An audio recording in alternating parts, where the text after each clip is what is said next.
Hey guys, Craig Ripley here. Welcome once again to Living Off the Slab, and Cathy Ripley Green here. she's joining me. Yes, Cathy is joining me for this video.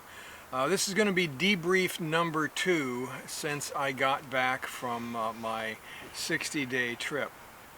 And what we're going to talk about here is gear, because one of the questions that I had while I was traveling was, what gear did I really find that did a great job, and was there any gear that, well, I might want to rethink and get rid of? So I thought, well, maybe we should have Cathy join us here to do this video, because she did come along on the trip. And I don't know, she brought out this big bag, so I'm not really sure where this is going, so we'll see. This is for the ladies. So one of the most important pieces of gear I find is our bag, our purse, our wallet, whatever you want to call it. And when I first started riding with Craig 14 years ago, yes, this was the bag that I would carry on the bike, you know, with things in it like some money, my license, chapstick, Kleenex. Well, no, not really. I'm just kidding. But a bag is very important, and for you ladies, I went through so many different incarnations of a bag. I had this little thing. I actually bought this when we were on a trip somewhere. I forget even where we were, in Pennsylvania or something. We went to a craft fair, and this was handmade. I thought, oh, how great. Credit cards, license, and all that. But then I realized there's no real place inside of it to put my money. This lasted for about the rest of that trip, and I got rid of that. Then I went to this next phase where I just have this lovely leather cape, which we actually got on another trip.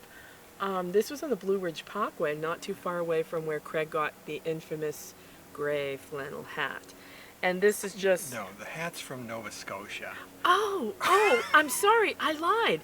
This was from Nova Scotia. Oh, okay. Yes, at the leather place. Yes, okay. You see, we've traveled so many places, I can't remember where we've been.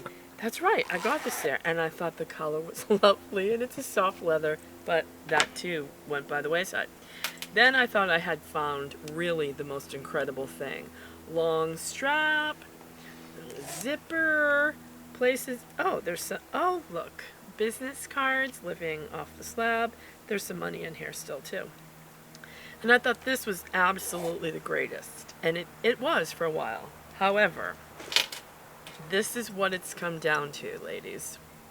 This carries my license, a credit card, some business cards, money, and this is what I had on the trip that we just did across the country. I put this little hooky thing, what do you call these? Carabiners. And I attached this to the loop on my pants. And this is the best thing. So forget about purses, bags, zippers, pouches, and all that. Just get yourself some tiny little thing like this, and it does the trick. Very important piece of equipment. So, and Cathy did an excellent job on this trip, really getting things down to the minimum. And she's been getting better. Both of us have been getting better over the years. Yeah. Every time we go out, we try to get things down to the bare minimum. And she pulled out that big bag, and it was a joke at the beginning, but it's probably not too far from the truth. There was a huge cosmetic case that used to come along with us. Hair dryer. I remember one time there was 3 pair of shoes that had to go along, and a hair dryer, right? And so finally I'm like, look, you can't take all that because I have to carry all my camera equipment. See? But over the years, though, we have really both gotten down to just the bare minimum of stuff that we need, at least for us personally, like clothing and so forth. Right, and I find that when I travel with just Craig, it really doesn't matter if we wear the same shirts over and over again, we wash them, the same, you know, your riding gear, your jacket and your pants are the same every day anyway. It's just when you're with more and other people, but even lately, I just don't care anymore. You get to the point where you don't care. Yeah, and they don't care either. That's right. Like, who here, watching this video, could tell us what shirts we had on in the last video? Nobody. I can't even tell you the I shirts know, we had so on who the last cares? video. Go light, travel light.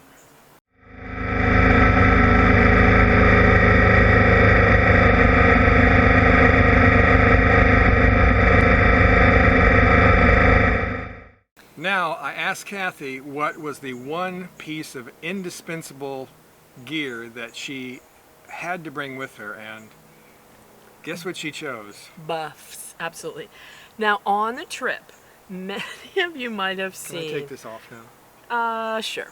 Thanks, thank you. But do you want to try this one? No, Okay. I'm good, thank you. I brought this buff with me because this is my favorite one.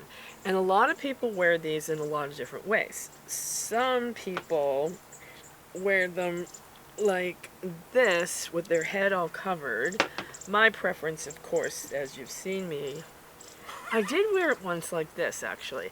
Oh, you know what this is really good for? When it's cold outside, or if it's really like dusty and stuff, I have actually done this, where I just bring it way down low. You've got your helmet on, you've got your glasses, it acts like a kerchief. But my favorite way, of course, you've all seen me in the videos, is up with the hair sticking up.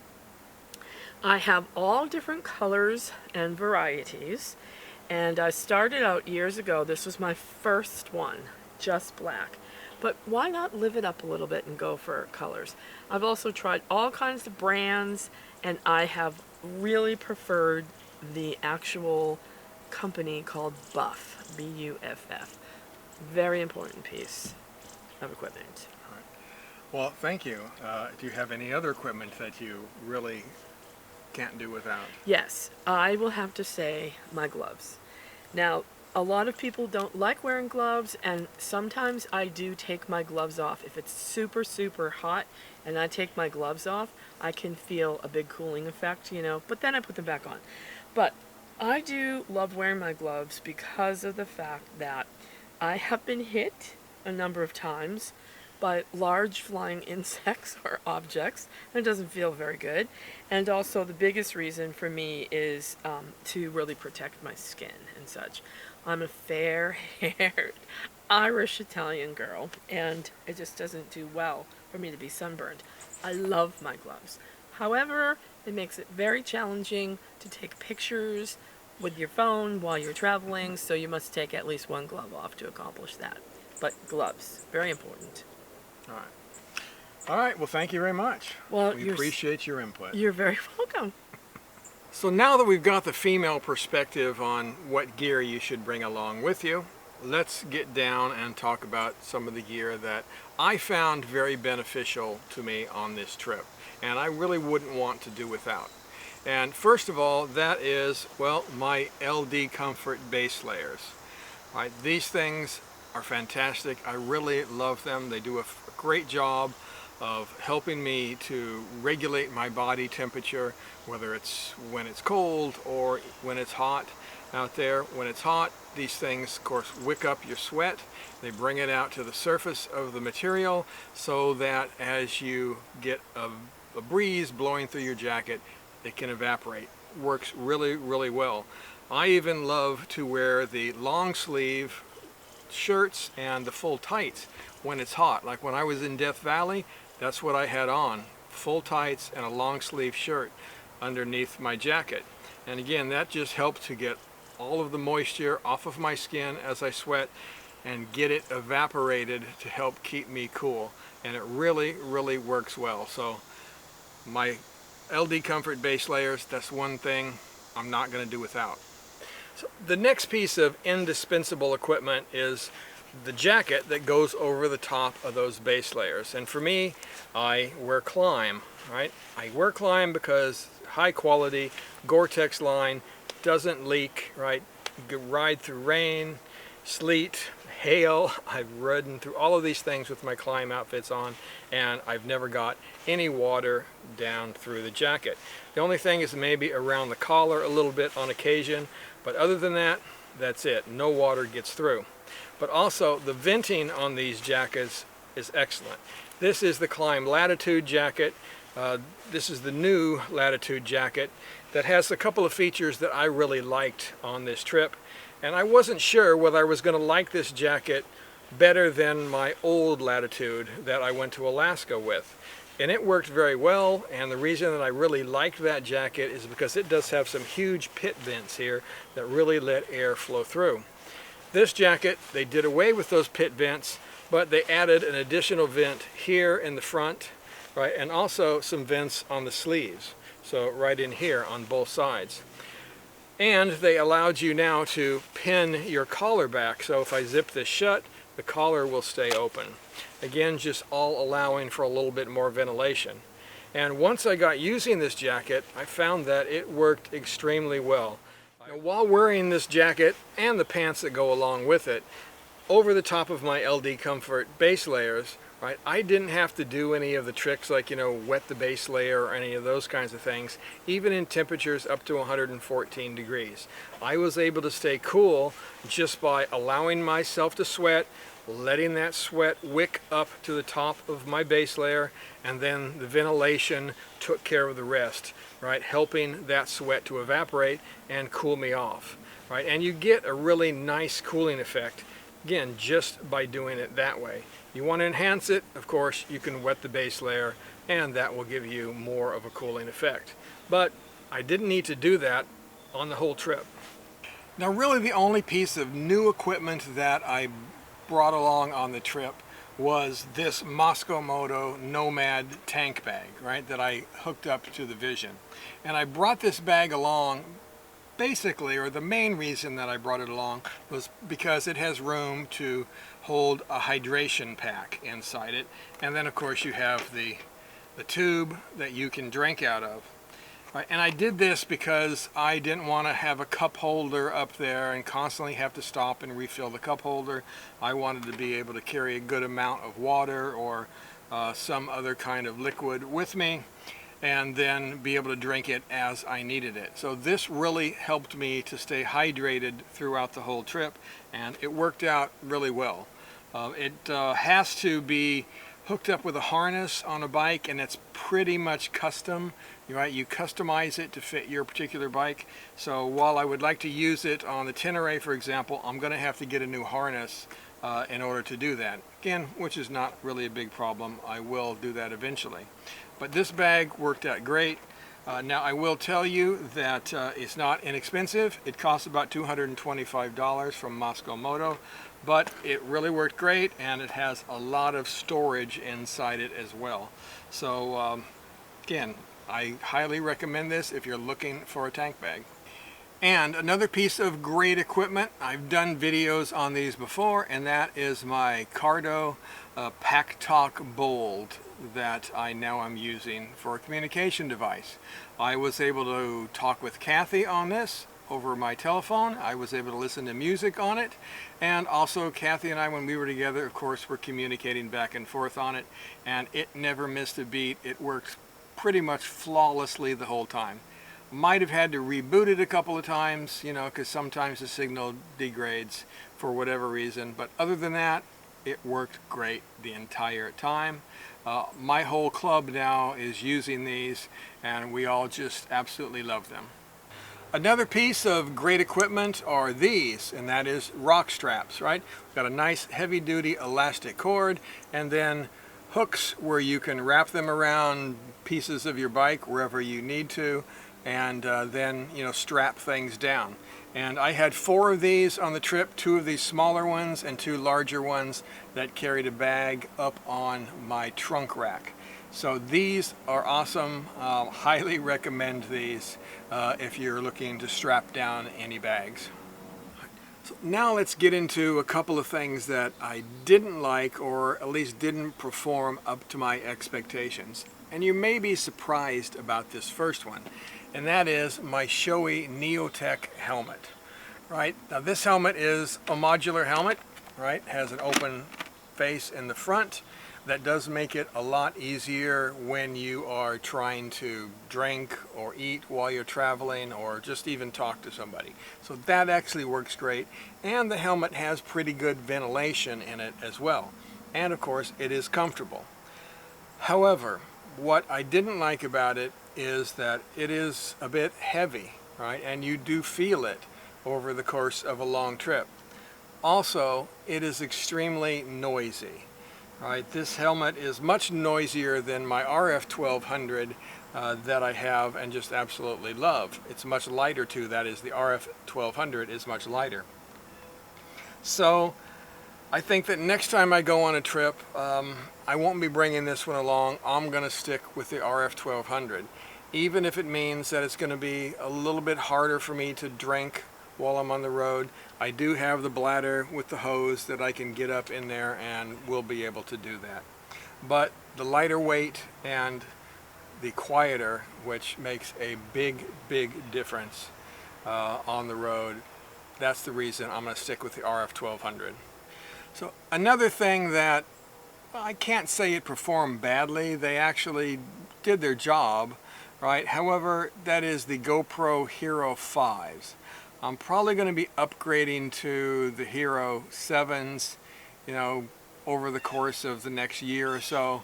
I already have one 7, and I'm going to take the other two 5s that I have, and we'll trade them in again and get a couple of 7s. Primarily because of the stabilization that the 7 has. The 7 worked great in any position that I put it, whereas the 5s, well, they're a little bit shaky.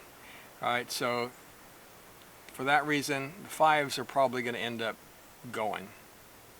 And here's one last thing that, again, you'll probably find surprising, but that is my Mavic drone here, my DJI Mavic drone. Great drone, does a wonderful job, but the problem is I take this on the trips with me, takes up a lot of space, it's fairly heavy, and then I don't use it that much, right? I go up 2 or 3 times on a trip and take some beautiful pictures, but is that worth carrying this thing around with me the entire trip? I don't know. I'm starting to think not so much. And then the reason I don't use it that much is that it just takes a lot of time to set it up, get it out, fly it, you know, then put it up again. And typically when you're on a trip like I was doing, right, you're, you know, on a schedule and stopping for a half an hour or an hour on the side of the road to put your drone up. Well, sometimes that just doesn't fit into your schedule. I tried to use it, or when I did use it, it was when I stopped for the evening, right? Because that makes sense. You've got some time on your hands. But most of the time I had very windy conditions when I wanted to put it up. Like when I was in Death Valley, I thought that would have been a great time to put it up. But I had 50 miles an hour winds, you know, blowing. Same thing was I was in a campground in Texas. I had extremely windy conditions there too, so I really couldn't put the drone up there. Again, when it would have been great to be able to do that. Other places where it would be great to put up the drone, well, you're really not supposed to put it up, right? Like national parks, can't really fly them there. Or at least you're not supposed to fly them there. So, I mean, if you get off in the backcountry and something, I guess you can get away with it. But trying to do it, you know, at a crowded stop with a bunch of people around, that's not really a good idea. So you end up, at least I end up, not using it all that much. So I don't know if it's going to go the next time. Alright gang, so I think that's it for this little debrief video. We'll probably do at least one more of these. And of course I am working on the larger videos that will be coming from this trip. I'm going through some of this footage and remembering just all of these amazing places and amazing roads and great people that I got to meet along the way. It's you know, it's a little bit overwhelming, to be honest with you. When you get out there and you get involved with it while you're traveling, you start to focus only on the day, right, and not on what went before, and not what's coming. You just focus on the now, right, which I think is a great thing. It's a wonderful thing about traveling and about taking a trip for the length that I did, is that time becomes irrelevant. Right, and you focus on the now, right? But also, you tend to forget all of the beautiful places that you saw in the past. So going through all of these videos and things is really helping to me to remember, right, all of these great places that I saw. So again, I'm working on that, so that'll be out. Said, I don't know when, probably sometime this winter, possibly, or early in the spring. It's going to take me a while to go through it and really do what I want to do with it. So Other than that, we'll be starting to work on some new stuff. Again, Cathy and I are pretty serious about buying a new bike, so we'll be doing some videos on our search for that bike, and those will probably be coming up, well, I don't know, within the next probably few weeks we'll probably start that. So I don't know, and we'll do a few other things. We'll see what's coming up. If you have other questions that you want me to answer here, I will try to do something on those questions. However, I'm probably going to answer a lot of your questions in the major videos. That's going to be part of what I'm going to be doing. I'm going to try to answer a lot of questions that most people would have while we're doing this videos, talk about the places that I've gone and all of these things. So you can hold off for that. That would be awesome. But otherwise, thank you for supporting this channel in whatever way you choose to do. There are several options for you in the description of this video. So whether that be buying a t-shirt, or whether that be, subscribing on Patreon, or just doing anything that you do to help support this channel, we greatly, greatly appreciate it. All right, guys, thanks, and we'll talk to you next time.